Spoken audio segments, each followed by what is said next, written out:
InContext, the Vero Podcast. Tech, reputation, policy advocacy, and influence.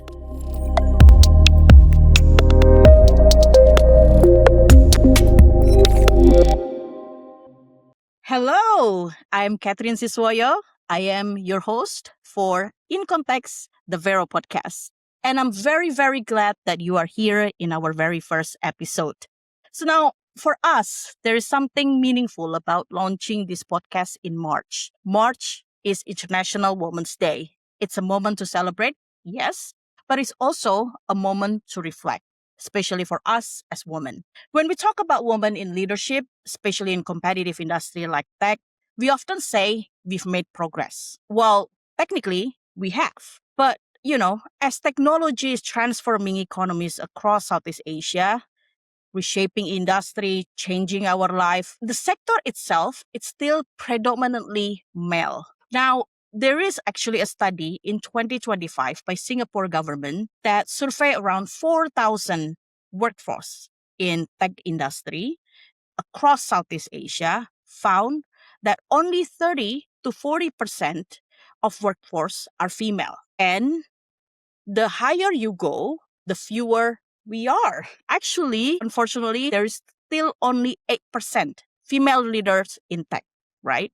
So this year, International Women's Day theme, Give to Gain, feels especially relevant. After all, we are in 2026. Because in the industries that is defined by competition, right? The question should be, what does it really mean to give? And then what does it really mean to gain without taking space away from someone else? Now, over the next 20 minutes, actually, I will have the privilege to exploring exactly this topic, the intentional act of creating space for other women where decisions are made. And to be honest, I could not think of a better guest to accompany me here and to have a discussion for this, right? She is someone who I deeply respect. I've had the privilege of working with her in 2 different tech companies, and she has been actually an official mentor for me over the years, right? She's also a mother of 3 and speakers of, if I'm not mistaken, 8 languages. Okay, I only have 2, and I sometimes struggle on that. She's truly a reflection, right, of a global life and career that she's built. She has led in some of the most high-performance environment in the world, including Google, Uber, Netflix. So she truly understands what power looks like at scale and what pace feels like when expectations are super high. Today, she serves as a board advisor at a pioneering biowearable technology startup focused on women's health. She is a founding member at Elevate, and she's also an executive producer. Wow, of the global documentary Sisterhood. Not stopping yet there. She's also a recipient of the Icons of Change 2025 International Award. Wow. I mean, Amy Kunrojpanya understands what it means to lead and what it means to open doors. So, Amy, welcome and thank you so much for being here. Chatrine, wow, what an introduction. I'm not sure how to follow that up, but thank you so much. I couldn't be happier to be with you, and to be on your debut episode is just really special, talking about women and how we support and lift each other up. It's delightful to be here. Thank you again. It's one of those topics, right, that I think you and I have had a lot of time actually discuss, right, from way back when, about championing other women, about creating space for each other. Now, I want to start the question by how far do you think we have come? So I was reflecting on this when I was thinking about the theme of give to gain. And I'm happy to be talking about lifting women up and investing in and supporting other women, because the world needs women and girls, and they need more women and girls in technology. But we can't hold back half the population and hope that somehow things are just going to work out. We have to be change makers. I feel like we have made some progress, to your point, but I also feel like there is a long way to go. And if I'm being honest, I think that is a road that we have to walk together with male allies as much as women have to show up. And so I think that the thing that I was reflecting on is real progress in gender equality, whether it's in technology or in society. It only comes when women are not the only ones giving. So to the men and the boys, you're critical partners and allies. We can't do this without you, and we can't achieve a meaningful, long-lasting change without men as partners in this process and boys. But I also think for leaders, irrespective of how you identify and where you are in the world, what level in the organization, you've got to intentionally and relentlessly invest in women and girls, because that's what the world needs. And that's how we holistically advance economies. The research proves it over and over again. It's how we advance societies. It's how we advance humanity. So I'm unapologetic about that comment, but I think we have made progress, but we have a long way to go. One of the things that I think, for us, especially women, right, we've had a lot of worries, a lot of concerns. Now, from your experience spent operating across markets, culture, when women and also girls speak to you candidly, what are they really asking for? What are their biggest concern? Is it access to skill? Is it feasibility? Or is it something else? It's a great question. And I will say it's a difficult one to answer with just one or two things, because I think it's important that we acknowledge that women and girls aren't, kind of a monolith. We're not one thing, we are many things. And Correct. that complication and diversity is part of what makes us beautiful and impactful in the world.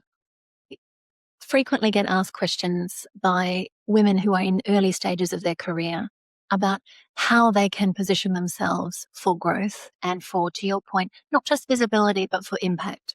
Being able to do work that both gets seen and has meaningful impact in the world. And that's a motivator for them as well as potentially a monetary opportunity. So the positioning piece of it is important. I think your question about skills development is incredibly critical, especially as we are in rapidly evolving age of AI. There's research that suggests that 50% of the working population will need to be reskilled by 2030. I would suggest it's probably much earlier than that when we start looking at how much work is changing. And it's very easy for women to potentially be overlooked or simply excluded from that process because we may not be the most vocal in making the asks or making them early enough.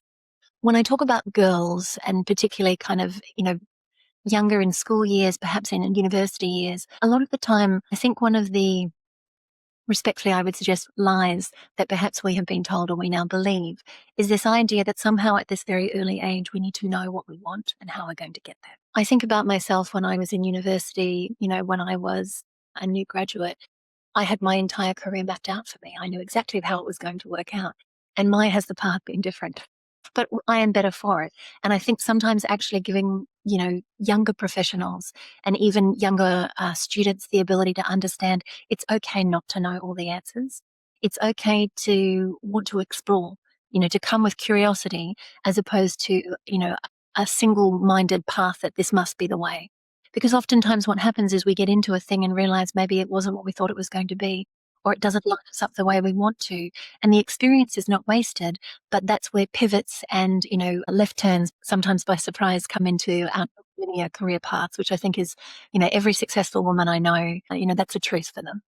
So following up on that, so from your experiences in the early career, what do you think, right, the experiences that you had actually or helping you to learn to navigate power and competition? Early in my career, I think one of the lessons that I learned for a few different reasons was that, one, nothing substitutes for competence. So you really do need to know your stuff and you need to be delivering work that suggests that you are committed to excellence. And I think that is table stakes, but it's very easy to overlook it because a lot of the time when people are talking about personal branding, they're talking about, building a platform or a voice for yourself.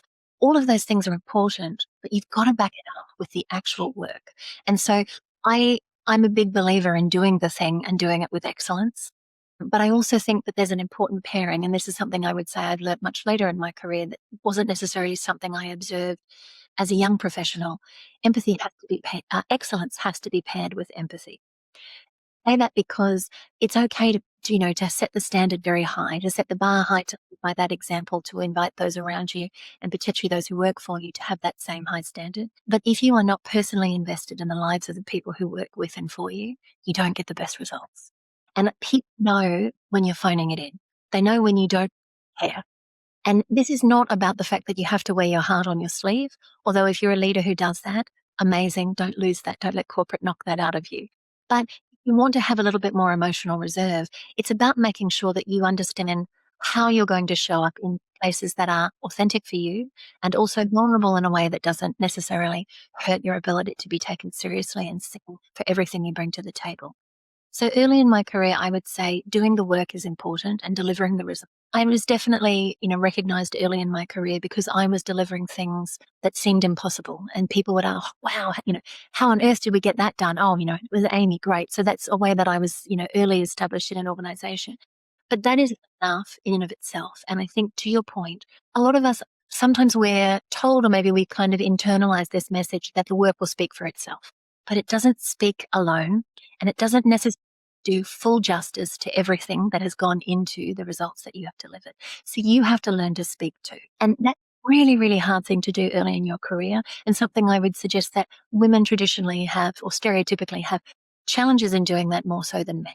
And this is where I think you have to get smart. And to your point about power and potentially politics, how do you make sure that the people who matter in the scheme of your growth and your development and your ultimate success know who you are and know what you're delivering? And when I talk to founders in particular, to female founders and to founders who are in minority industries and who are also from minority ethnicities, so much of this is about knowing how can you tell your story clearly and succinctly, but with stats. Don't say, I'm Amy and I led this project and I'd love to grab a coffee with you and get advice. Say, I'm Amy and I saved us $2 billion and on this particular initiative, and I can't wait to find more opportunities to help the organization be even more efficient. Do you have 15 minutes that we can connect over a coffee? Like, it's a fundamentally different approach because what you are doing is quantifying the value, not just talking about the quantity of the work. And I think that's a skill set that you have to learn over time. When I think about Asia and Asian culture, because you asked the question, how does this play out in different parts of and especially in different languages, it can also be very difficult for women to feel that they can do this kind of communicating, this kind of signposting or kind of broadcasting in a way that doesn't feel arrogant, that doesn't feel over the top, that maybe would be discouraged or, kind of even looked down on. And when you look at a lot of language in Asian culture, we have a lot of honorific language structures that build in hierarchy, which is often gender-based, and age. And so when you're early in your career, and particularly when you're a woman, a lot of the language is designed to be polite and respectful, but also to very clearly put you in your place in the scheme of who in the conversation has the power dynamic in hand and who has the influence and change things. I can give you a really simple example of a way that I worked really actively at the very, very beginning of my career in tech and changed that in Thailand. So I was the second person hired by Google in the region for the public affairs and communications team. We started as a team of 3 people in a room, and we were, for the first time in a structure, all pieces of each other. We had someone looking after the advertising business and the P&L, someone looking after marketing, and myself looking after public affairs and comms. As the team started to grow, the first thing naturally that happens is people want to understand who is the P and the Nong, who's the older and the young, right? In Bahasa, we have in almost every Southeast Asian language because we're trying to understand respect and honor. But one of the happens is that when we start using honorific language, it can automatically make people who would otherwise feel like they are the smallest in the room silent. So one of the conscious decisions that we made is that we wouldn't use the honorific terms in front of our names with our teams. So I wasn't Kun Amy. That honorific term was removed and I was just Amy. And I encouraged everyone to use that slightly more Western mindset of just my name. And that's kind of an intentional effort to create accessibility and to try and say, I'm here, reach out, let's engage. But that's something that takes practice because that cultural nuance, you don't leave that at the door when you walk into an organization to embrace an organizational culture. You still bring your cultural context with you. Right. That's actually quite interesting, right? I mean, speaking as Asian woman, to us, we've always because it's actually quite interesting that you mentioned that. This was actually going to be my next question. Given that as Asian woman, you are taught to be humble, Yeah. right? So it's always I think, and this is a conversation I've had with some of my mentees. They find it always hard to actually even telling story about their work, their achievement, because for us, many Asian women believe that that's too boastful, right? That's Yeah. arrogant, like you mentioned. What type of mindset do we need to have or change as women to kind of like shift, instead of thinking that you are being arrogant, you actually, giving yourself help or support to tell your story so people know how impactful you are. I would even go one step further to say it's credit where it's due. So I think that one of the mindset shifts that we have to have as women working in Asia, and obviously I'm an Australian, but I have deep ties to the region, so I can't make the same claim of being an Asian woman, but I have, so much respect and appreciation for my partnerships in this part of the world. I think there's a piece that's also about actually taking a breath and saying, I am worthy. I deserve to be seen in my excellence. And I say that not as light statements because it's taken me, I have been working for almost 30 years now. And I would say to you that it has been decades of me learning to say something like, I'm actually quite good at what I do and feel comfortable saying that's not even a particularly audacious statement. But coming to a place where if you want to pursue excellence, if you want to be a master at your craft and be constantly learning and be given not just a seat at the table, but a voice in the room, in every room, you have to learn how to take up space. And actually, that starts with believing you deserve to be taking that space in the first place. I don't want to in any way diminish or minimize real societal conditioning that exists in this part of the world and in lots of places in the world that suggests that, women shouldn't take up space, that we should, kind of be quieter, be potentially just more going with the flow, more flexible, kind of more embracing of, however things play out. I think the truth in a corporate setting is that you have to be more intentional. And to be very clear, I don't say this to call out men. In some ways, I want to say it to call them in, to call them up perhaps. Because what I observe is that this is not a problem that men have, even in Asia. Men don't have a problem talking about what they do because what they see is that they have done the work and therefore they have the right to talk about it. And so I want to also make this as an invitation to male listeners and male colleagues. If you see your female colleagues not claiming their receipts, not saying I did that thing or that was my idea or here's a project that I have, an idea around, invite them to take that space up, hand like figuratively or literally. But this is one of the things where I would say that's giving in a way that also gains the individual who does it and the organization who benefits from the output of it. That's quite powerful. And that's actually one of the, we'll elaborate more on the next segment because we'll be talking more on the playbook, right? Yes. On the allyship. And thank you so much for bringing that up.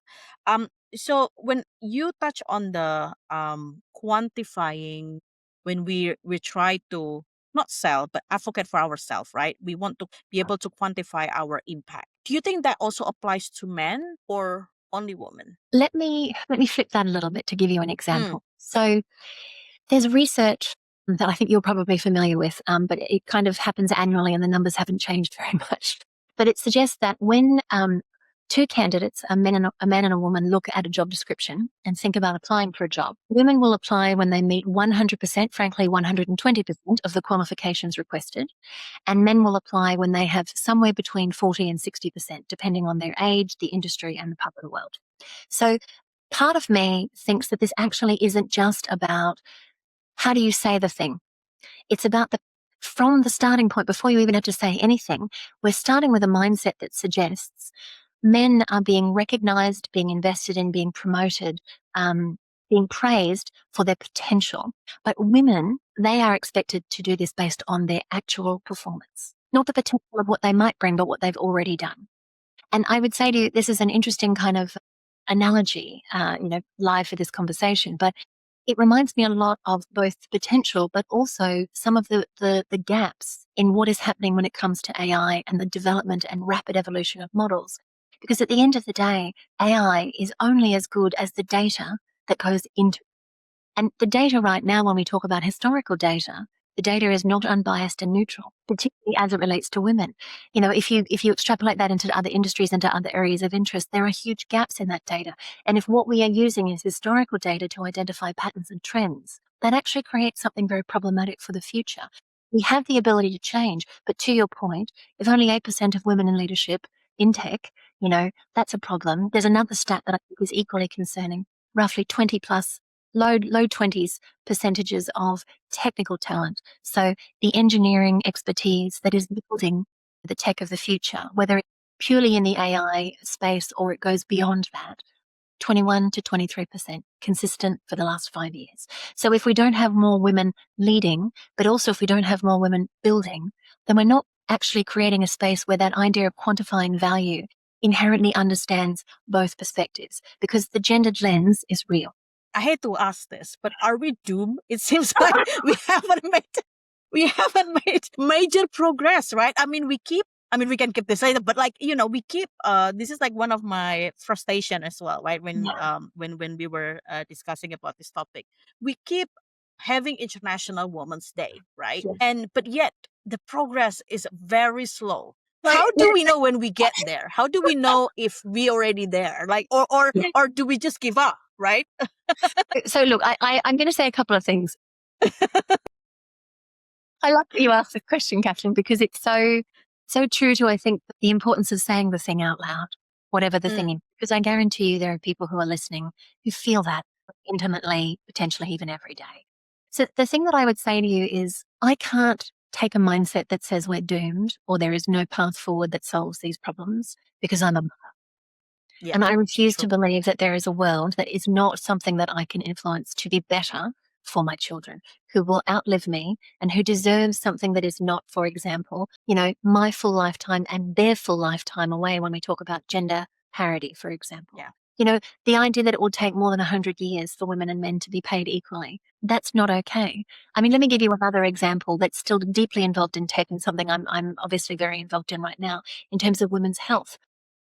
Women's health data gap, as it relates to gender-specific data, means that we're in a place where we know so little about women's bodies and their biology that there are decades worth of missing data that we need in order to be able to build even the most basic level of diagnostics and therapies to solve for problems that a very large number of women have. And we're not talking about 10% of the population. In some cases, depending on the conditions, 30% of the population, 50% of the population. This is not insignificant, and it's not nice to have. It's absolutely essential. So I can't be doomed. I have to believe it's possible. I think the second thing is, optimism without action is just, it's pink cupcakes, which are delicious but don't get us anywhere, right? So the optimist in me paired with a person who wants to be meaningfully doing something that moves the needle. When I think about sitting firsthand in organizations that have the power to drive change at an international level, at a national level, at a community level, their policies and the way that their employees experience those in practice, that's where a lot of this comes from. And the simplest way to walk the talk, it's to hire women, it's to pay women what they're worth and more potentially. It's to promote women, and it's to protect women, and especially mothers, in the workforce. And that isn't a recommendation out of the goodness of our hearts. It's not charity. It is a revenue-based business decision, because research shows consistently that when you do this, you outperform market expectations. So I have to believe that some of this is about making sure not just that we have the event or that the occasion comes around annually, but that we arm ourselves with information to have more informed conversations with people who can help with resources that move the needle. And that's not light. It is heavy. But my goodness, what is the alternative? Is there any unwritten rules when it comes to for women, for young women, to move up the ladder? I would say to you that, one of the unwritten rules, I think, back to the earlier comment, is that the work will speak for itself, which I think we have to get over and speak for ourselves. I think another one is this idea that everything comes in time, so just wait your turn. And I have been incredibly fortunate, but I have also worked incredibly hard to be ready for this. Early in my career, several times, I worked for managers who saw something in me and said, I'm going to give you an opportunity, potentially before I was technically ready to take it. So I had an experience working for the Department of Foreign Affairs and Trade, where I went from being a strategic analyst to actually being a regional program manager and having direct reports for the first time in my career, who were easily 10, 15, and 20 years older than I was. And that's the ambassador and the mission head for the department saw something in me and said, you'll figure this out, off you go. A similar thing happened to me working at a startup, where I joined the organization in one capacity, and very quickly they had a gap in their organization and said, you are intelligent, you're a fast learner, you're demonstrating, that you have competence beyond the specific job description we've hired you for. So we're going to give you this too. We're going to give you this department. We're going to give you these people. We're going to give you this problem to solve across departments. Had I looked at this from the perspective of the 100% qualifications before I apply for the job, I would have run in the opposite direction. And this is where I would say my unwritten rule is to just say yes. It's a great line from Chitty Chitty Bang Bang, just say yes to the adventure. But it's giving yourself permission to learn, to be curious, to see what the realm of possibilities for your potential are before you fully know them and you fully experienced or express them. I love that. Always saying yes, right? And then, you see how far you can push. But do you see, like, when you were, is there any difference? I'm sure there is difference, but would love to kind of like for you to elaborate more. When you were single and then now you're mother of 3, do you see the differences when, what are the things that you need to check when you say yes? So I think I learnt some very hard lessons earlier in my career. And just for folks who don't know this context, as I mentioned, I've been working for almost 30 years. I have been married for 25. I have spent 20 of those 25 years battling with infertility based on a lack of a diagnosis for stage 4 invasive endometriosis that led to me finally being able to have children, but having them much later in my career. That shaped a lot of things. But what I will say is, when I first started working, based on the examples that I saw around me, which ironically were not from the tech sector, but served me well when I moved into tech, I very sincerely believed that the path to success was to outwork everyone. That the only way that I would get recognized and that I would be given those next steps was to outperform at such a high volume and high quality level that I couldn't be. And so no task was too small. No deadline was too insane. No lack of sleep was too much. And no back-to-back travel request was too taxing. And so I did all of those things in the belief that if I didn't do that, I would not be seen. I would not be given opportunities. I would not be invested in. And the truth is that actually was not true, but it's a story I told myself that really showed the way that I worked in the early parts of my career. I had meaningful health challenges as a result of that. And, I say that because now, as somebody who obviously has lived that experience and been on the other side of it, what I say often to early career stage professionals, to mid-level managers, to women who are not yet mothers, but who at one point in their lives hope that they will be, I wish someone had told me earlier in my career that I could say no, and also that I could draw lines that protected me because the organization potentially wasn't going to draw them for me. And one of the ways that I describe this to people, because it's a hard lesson learned, but one that sinks very deep for me, I wish that I knew that work-life balance wasn't real, but that setting boundaries was. And that I could give myself permission to not just set a boundary, but to hold it. And so there's a wonderful quote that I love, that setting a boundary is an act of self-respect. Setting a boundary is an act of self-love. Enforcing the boundary is an act of self-respect. So earlier in my career, I did say yes to everything. I got on every plane. I said yes to every project. And that served me very well to a point. And then my said, no more. And so I had to make some very different decisions. Now, I would say that people who know me, yourself included, Catherine, who've worked with me, I am very much, I'm a recovering perfectionist. I definitely skewed to the side of workaholism, in the sense that I'm much happier to just dive in and get consumed by something that I love and am passionate by than to kind of pace myself. But I've had to learn over time, particularly as I've moved into increasing levels of leadership, that, the only person who is going to make those choices about how much you let the scales tip in one favor or the other is you. So there are days, for example, where I feel like I'm a great mum. There are days when I think that I am, really kicking butt at my job. And I'm, delivering things. I am really proud of a particular output. And there are days where I feel like I am being a great wife to my amazing husband, and they're not usually the same day. It's a series of trade-offs that we make. So when I think about career progression and saying yes to the adventure, I think that if you do not have children and you are single, dive in, provided that it's something that really matters to you. Give yourself the opportunity to both, fly and fail, but give yourself permission to learn, because the learning, that stretching experience, is where real growth comes from.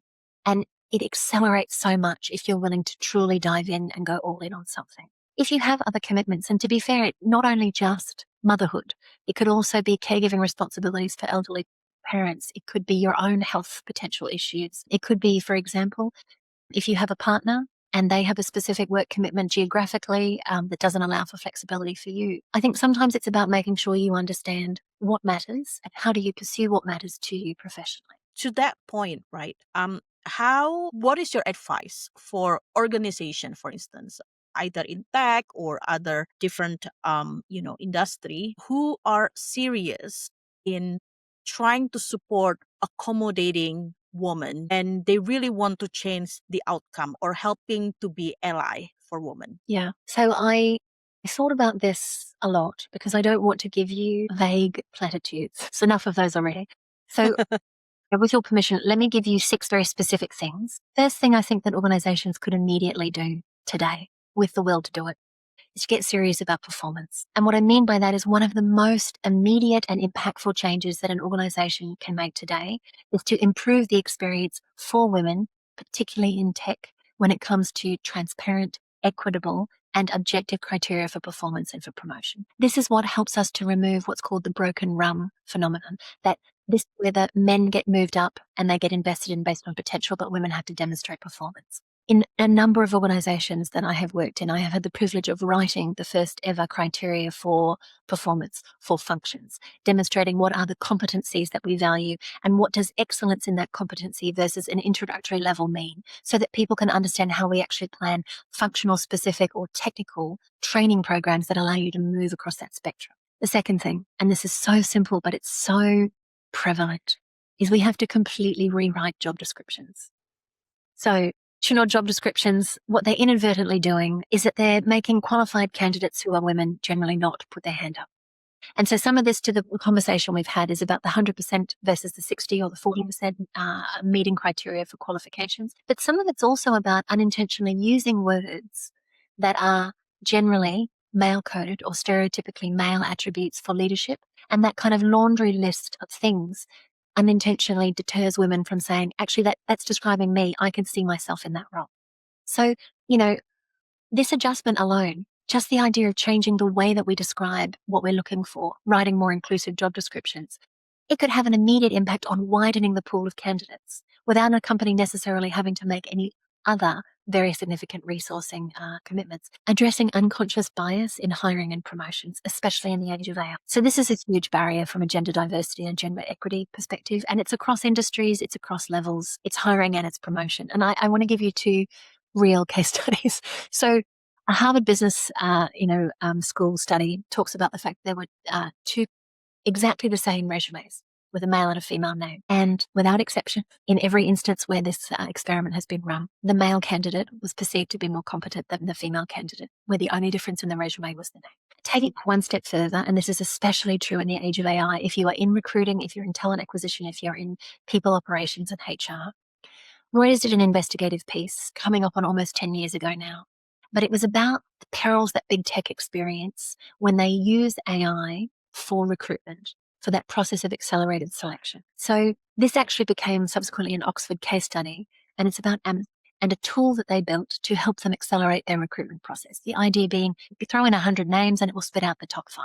And despite multiple iterations, tweaks to the algorithm, significant investment in the hundreds and hundreds of millions to build the tool, to refine the tool, to continue to further refine it, consistently the tool demonstrated bias against women, to the point where the executive decision was made that it was a better investment to scrap the tool than to try to figure out why they couldn't correct it.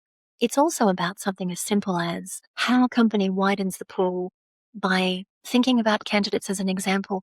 What's the Ivy League University of Indonesia? Do we know? What's the Ivy League of Thailand? And I say this because we're only looking to the Ivy Leagues in the States, then that's not about opportunity, it's about access. And there are a lot of people with that amazing opportunity has never been extended to them.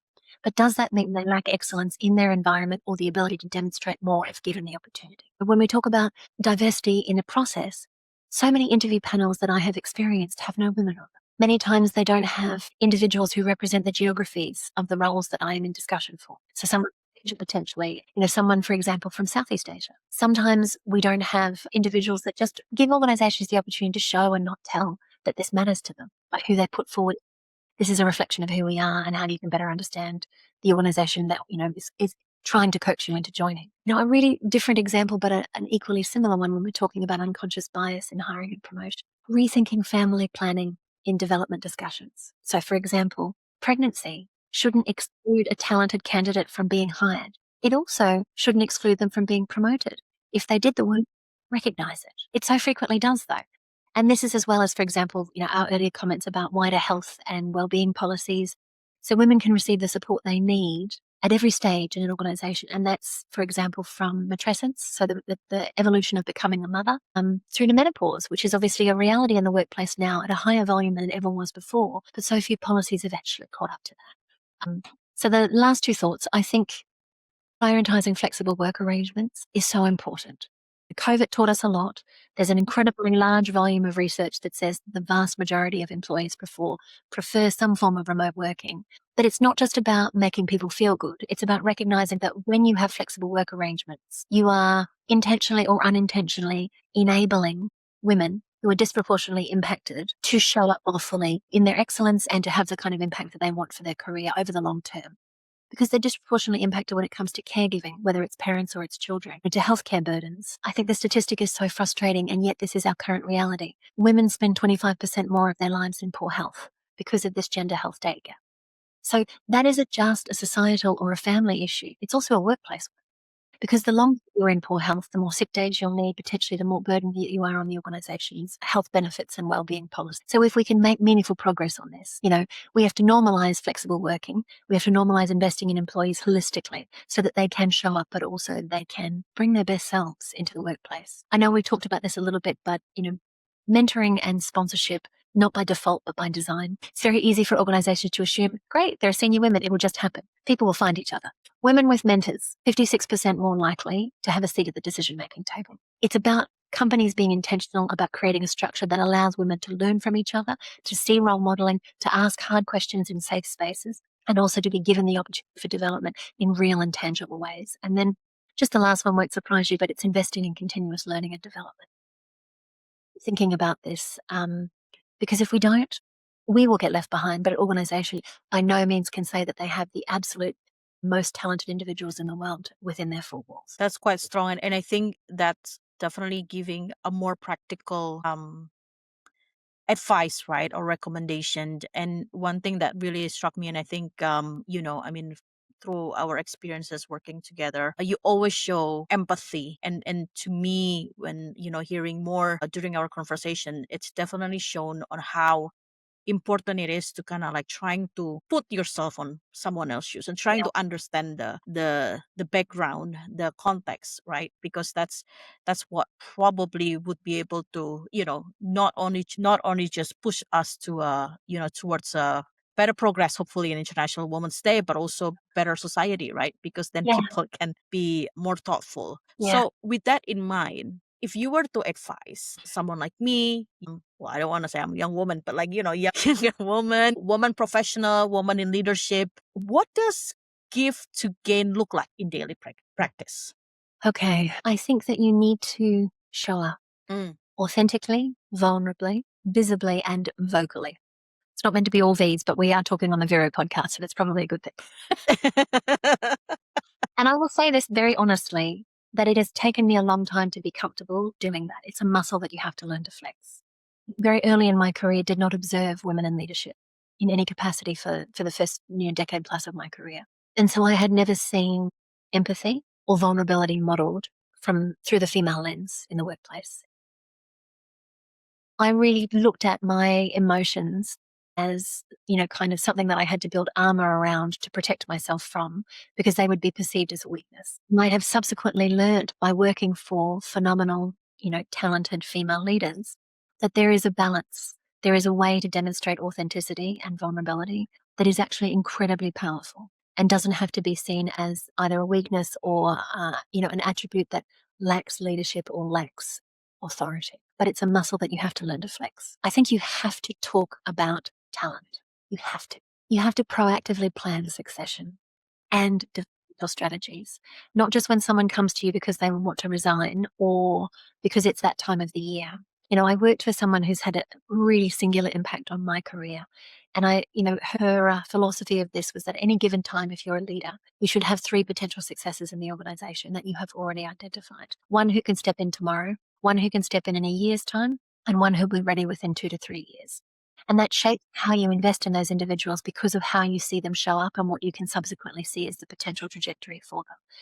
But when you think about the idea of having 3 people that could potentially replace you and have that be known to the organization, there are a lot of people who think to themselves, my goodness, I just want people to know that I'm competent and excellent and I want to focus on me.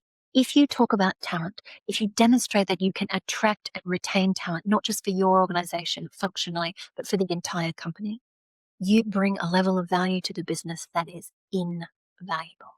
Last thing I would say, and I think again, maybe this goes against some of the grain, but I'm going to say it anyway. I think you should be generous. Be generous with, we rise by lifting each other. So when you see excellence, say something. We're not, we don't have to wash this out. But people can sometimes it stems from insecurity, sometimes it stems from potentially a competence gap. But if we can't recognize excellence around us, it's that much harder for other people to recognize it in us. Amy, thank you. Thank you so much.